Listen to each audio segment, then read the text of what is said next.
Good morning, everybody. Hopefully I got a short video this time. Just gonna shoot the video and work on the car by myself, so I cannot do the two things at once here. What I decided to do is bring the rear up a little bit, and it sits just a little lower than the front. I got some spacers out in the front here, 30 millimeters right there, and it just brought the front up, and it didn't bring the rear down, but the rear just sits a little lower than I wanted, and I just want to just bring it up a little bit more. So I got these spacers for the rear tube, 30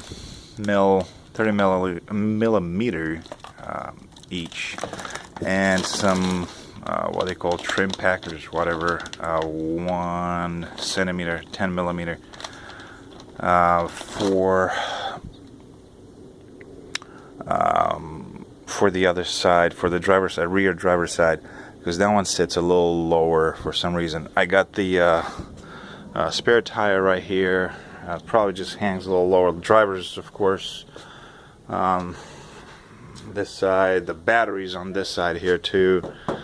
So this whole side, actually, front and rear, sits just a little bit lower. So I got the extra 10 mil front and rear, which I may have to at least, yeah, I'll probably do it for both of them. Okay, so I'm gonna disconnect the sway bar. Let's see if I can get a better shot here. Here we go. This guy, the bolt for the shock absorber. Drop the axle. Hopefully, I can get the spring out and install the spacer. The front was relatively easy to do. I got a tip from somebody to use the bottleneck, the bottle jack, to increase the space between the axle and the body or the frame, and that way you can easily remove the spring. So we'll see if I need to do that today too for the rear. It worked really nicely for the front, because I was struggling before that. But we'll keep you updated. Thanks. Okay, got this guy out. I didn't really need any extra jacks or anything like that. Push the axle down. I didn't know exactly how to get the shock out. I tried to slide it out and figured out, where is it? This little bushing right here. I had to pull that thing out, and it just took a little bit of persuasion on my part, and it came out really nicely. Dropped the axle down some more, and the spring came out.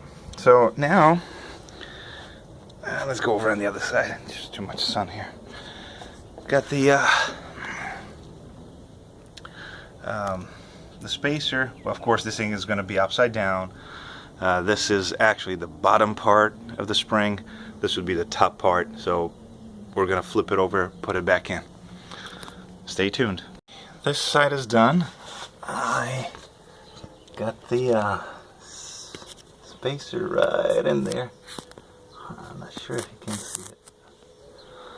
Let me go around this side. Too dark. Hold on. Let's try it this way.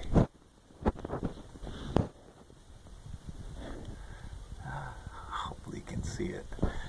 Anyway, it's in there. Put the bolt back in here,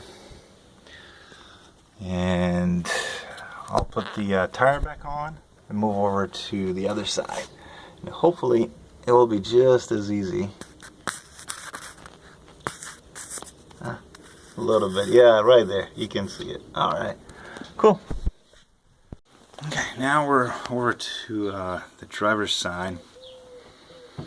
The guys who sold me these spacers told me to put the thinner one on top.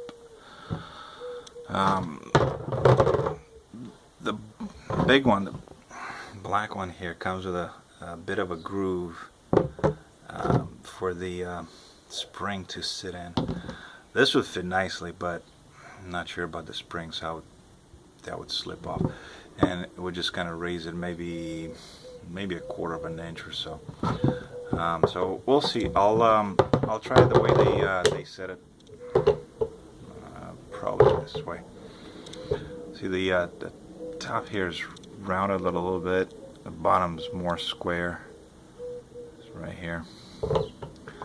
So we'll see. I'll just put it there like that. Got to take the shock off first. Lower the axle a little more, and get to it. Alright, see you in a little bit. Okay, it's all done. It only took me almost 3 hours, but that included getting the jack out of the hydraulic jack out of this car, all the tools out, you know, taking the tires off, chatting with somebody on Facebook, filming, of course, taking a few breaks in between, and so forth. I'm sure this job could take easily half of what it took me. Not really hard at all. Just a few nuts here and there, and bolts and things. And anyway, what I got,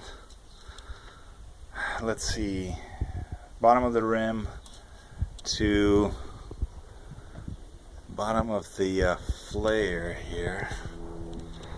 I gotta get the flash off. It's 31 and whatever, 1/8. Center of the hub though to bottom of the flare, it's 22 1/4 actually, when it settles there. Anyway, so I got 22 1/4 on this side here too, on the rear passenger side, 21 3/4 on the front. So that's half an inch rake here, I guess, rear to front, which is not bad at all. It's kind of what I wanted, because when you load it up, it kind of sags it, you know, a little bit. But remember, these things will settle probably too, so the difference it'll probably just be less. However, front driver is still lower as it used to be, so I got one of those yellow trim packs. I'm just going to use it over there too. Just bring this one up, who knows, maybe a quarter of an inch or something, so it will look a little bit better front to front, passenger to driver side. That's about it. I'm going to drive it around a little bit, see if anything else is going on. Oh, when putting back the sway bar, anti-sway bar, do this side first, the rear passenger side first. I did it the other way around, and of course I lost some more time over there. Had to undo the driver's side, come over here, do this side, whatever. So I learned my lesson, but I'm not going to do it too often, so who cares now. But hope you guys enjoy this video.